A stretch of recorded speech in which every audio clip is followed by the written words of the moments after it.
Muchas gracias y bienvenidos a todos. Agradezco la invitación y la presentación por el doctor Vázquez. Yo creo que en Puerto Rico, antes de empezar, no hay muchos expertos en malaria, obviamente por razones lógicas, no vemos esto con regularidad. Pero tuve la oportunidad de, cuando estaba en Washington, D.C., en mi entrenamiento, rotábamos por el Howard University Hospital, donde a todo el mundo que entraba al hospital se le hacían tinciones para buscar parásitos, entre ellos malaria. No era, o sea que era algo relativamente común, aparte de todos los parásitos intestinales que jamás volví a ver desde aquel entonces. Soy oradora de varias compañías, pero como no vamos a hablar de antibióticos, no vamos a hacer mucho caso en este momento. Me pidieron que hablara de malaria y voy a empezar por la no complicada. Es una presentación clásica que dura de 6 a 10 horas y consiste en 3 etapas principalmente. La etapa fría, la sensación de frío y temblores, como cuando reseteamos el termostato. Una etapa caliente, donde hay fiebre, dolor de cabeza, vómitos y convulsiones cuando son niños pequeños. Y una etapa de sudoración, cuando obviamente baja la temperatura, sudamos, y esta está asociada usualmente con cansancio. Los primeros síntomas no son específicos, así que podemos tener toda esta gama, ya los han mencionado antes, pero taquicardia, taquipnea, escalofrío, malestar general, fatiga, sudoración, dolor de cabeza, tos, anorexia, náuseas, vómitos, dolor abdominal, artralgias y mialgias que cualquier infección viral nos puede dar. O sea que realmente por los síntomas no podemos hacer el diagnóstico. En general, los pacientes que no están obnubilados, entiéndase obtunded en el otro lado del charco, que pueden tomar antibióticos por boca, nosotros los catalogamos como una malaria sin complicaciones.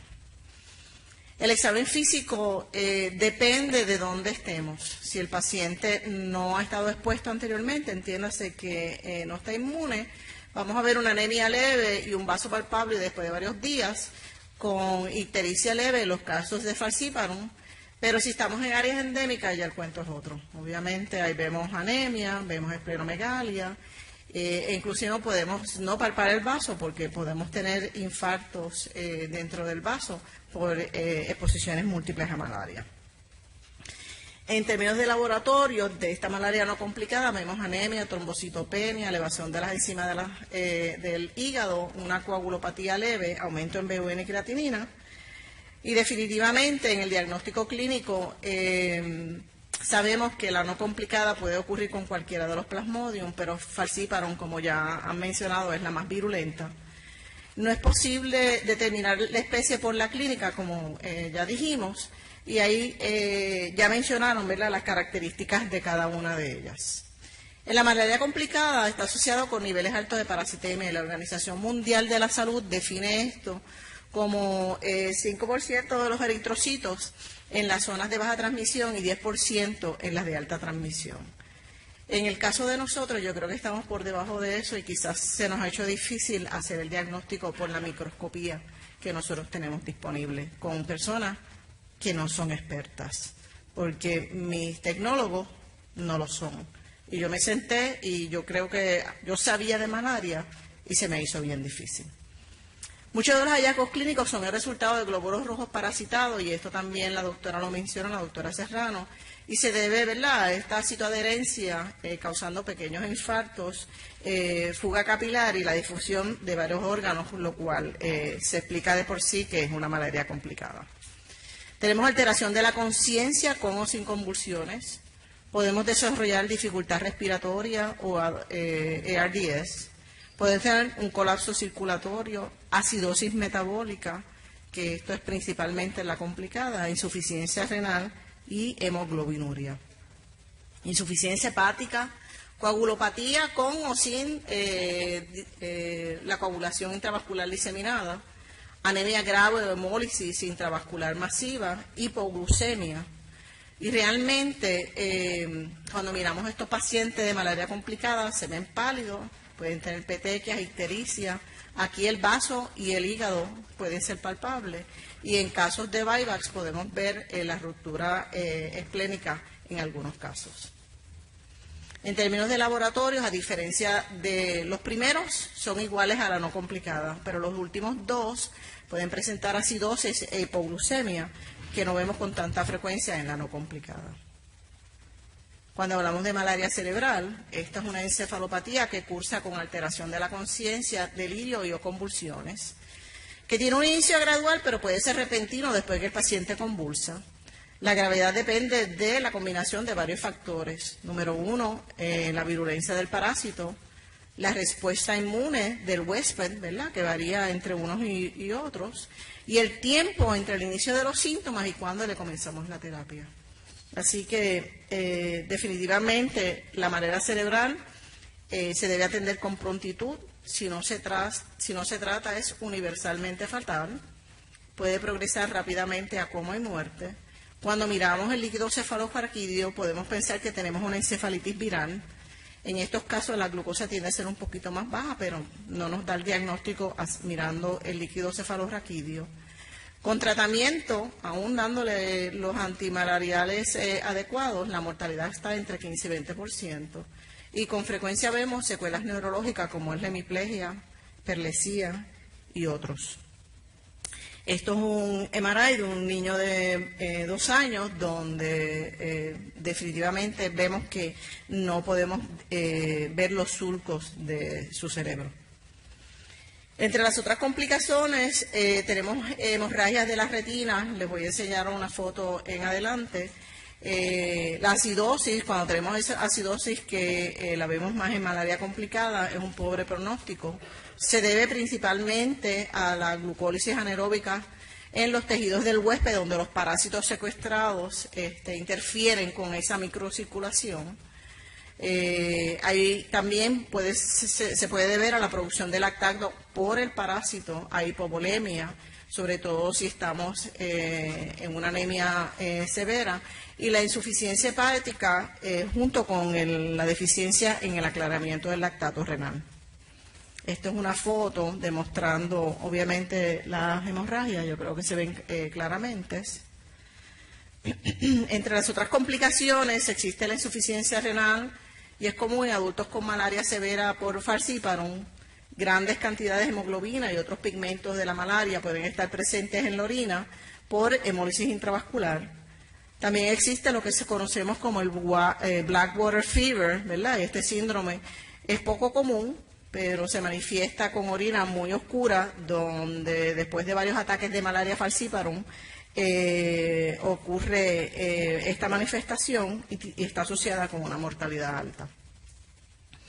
Podemos ver edema pulmonar no cardiogénico, ARDS, se ven adultos principalmente con falciparum severa, anormalidades hematológicas que se pueden deber a la hemólisis de los eritrocitos parasitados, el aumento del secuestro esplénico, la supresión de las citoquinas para la hematopoiesis, se acorta la vida de los eritrocitos y infecciones repetidas, sobre todo en aquellas áreas endémicas, donde también podemos utilizar tratamientos ineficaces, como bien decían la doctora Serrano al principio. Estos pacientes que ya saben en áreas endémicas qué es lo que tienen, se automedican y a veces no se dan las dosis por los días necesarios y esto obviamente nos lleva a resistencia.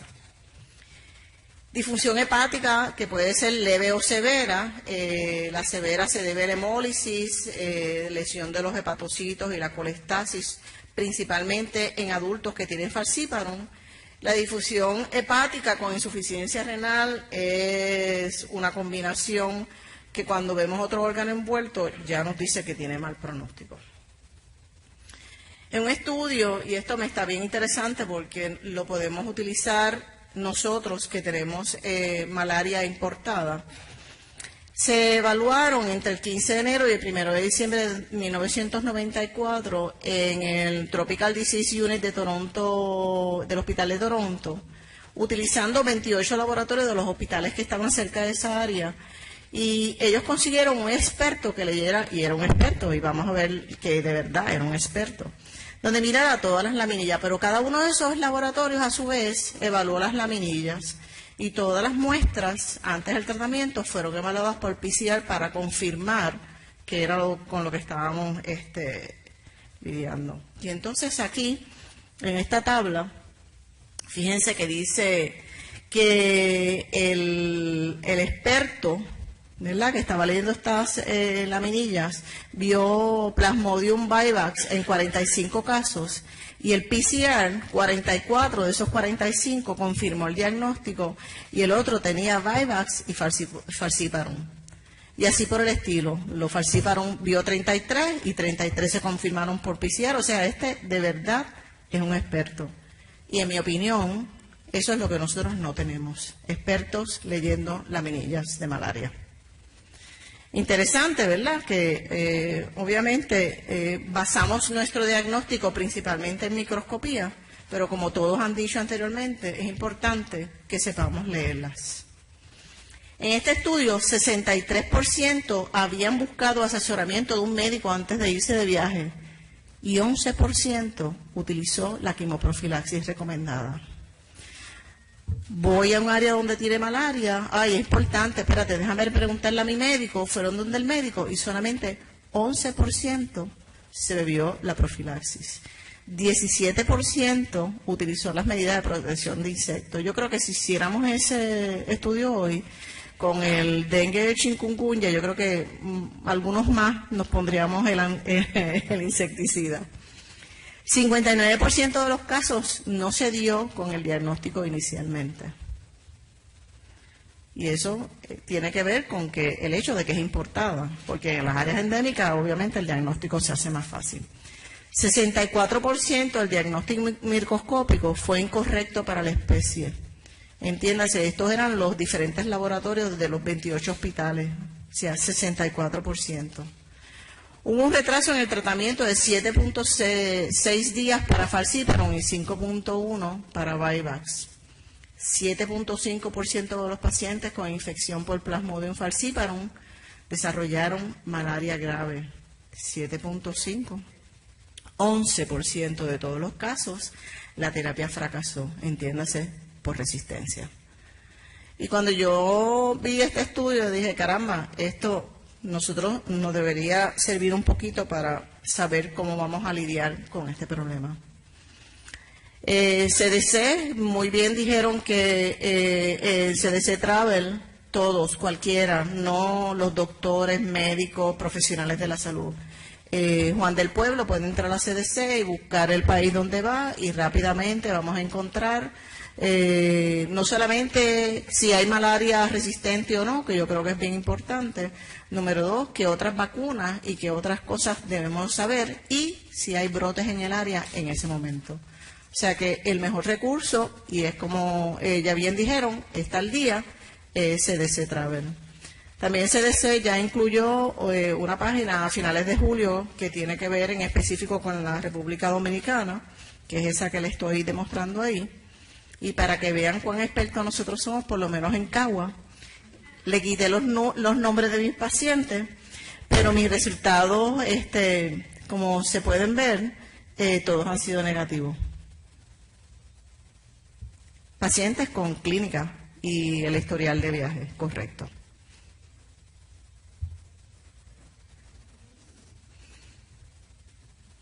¿Tienen alguna pregunta?